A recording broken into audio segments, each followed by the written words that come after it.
Okay, today we are here to work on the Boppenberger campaign for the Super Bowl. Oh my God, finally! Yeah. No.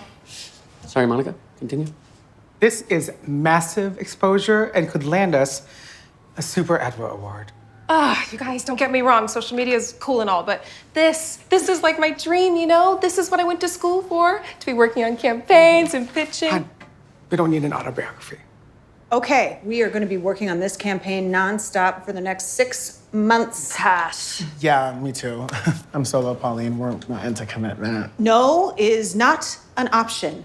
Okay, let's start simply. What is it that people your age like to do besides correct others?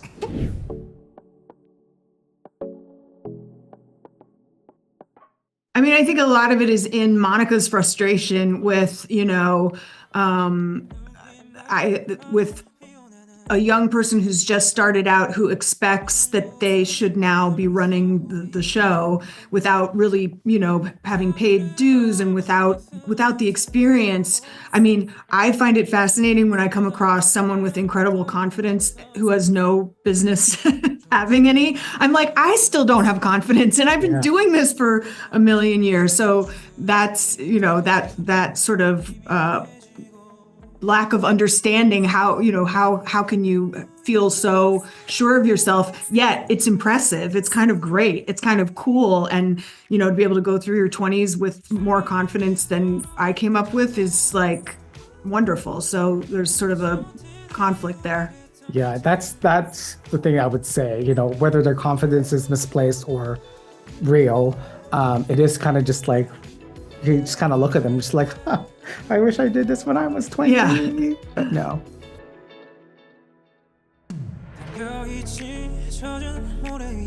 I never met Old Lady Jackson. Well, this was sort of different because I think part of the nature of Gen Z is they need less help. I mean, Old Lady Jackson came from when I was on Parenthood, and my TV kids would, I was trying to be like cool mom person, and they'd like look at me and I'd be like, I mean, I don't care, but it's like Old Lady Jackson would, once you should really stay out that late.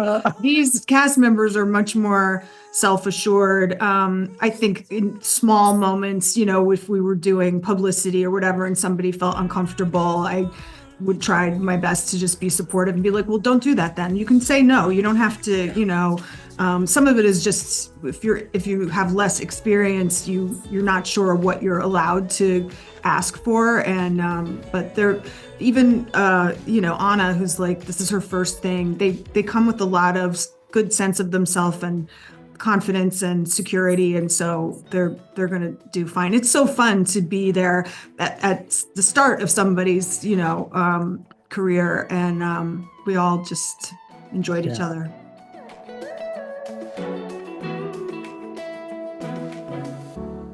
It's really interesting. When I'm writing something, sometimes I have very clear ideas of who has to play what. So the only character for sure I knew had to play Doug was Nico Santos, because Nico is a friend and I've known him and been a fan of his for years. And so when I was writing Doug, I was like, well, it has to be Nico. And if it's not Nico, then I guess we're not doing this character. Like that was the one I knew had to be. And then with Monica, I had no idea. I just was writing her. And then when Lauren Graham came about, I somehow had this realization that I was like, oh, Lauren will make this character far better than I ever could write this character. So it's interesting. Sometimes you write things and then actors come in and make the material far greater. And that was definitely the case with Lauren Graham. I mean, she's so smart and funny and wise and cool. And we really collaborated together on Monica. And so she was a case where she made Monica far better than I could have ever written or imagined.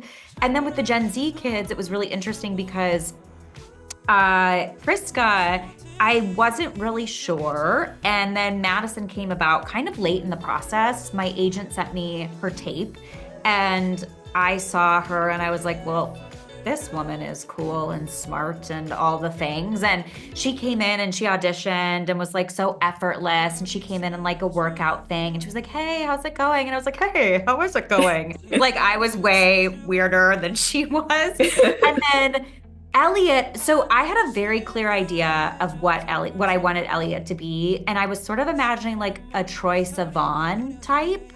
And then we were casting and Spencer walked in. And this has happened a couple times in my career where you write a character and you have a very clear vision of who the character will be. And then you meet an actor who has a take on the character that you could have never written.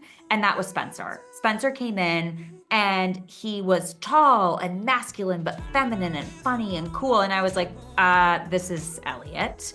And then Clem, we searched high and low. We tested a bunch of different incredible actors.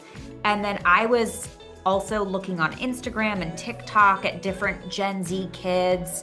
And Anna came out of UCB in LA and somebody referred them to me and she put herself on tape. And I was like, well, this is Clem. So it was kind of interesting. It came about in sort of an organic and surprising way, but in a way far better than I could have imagined.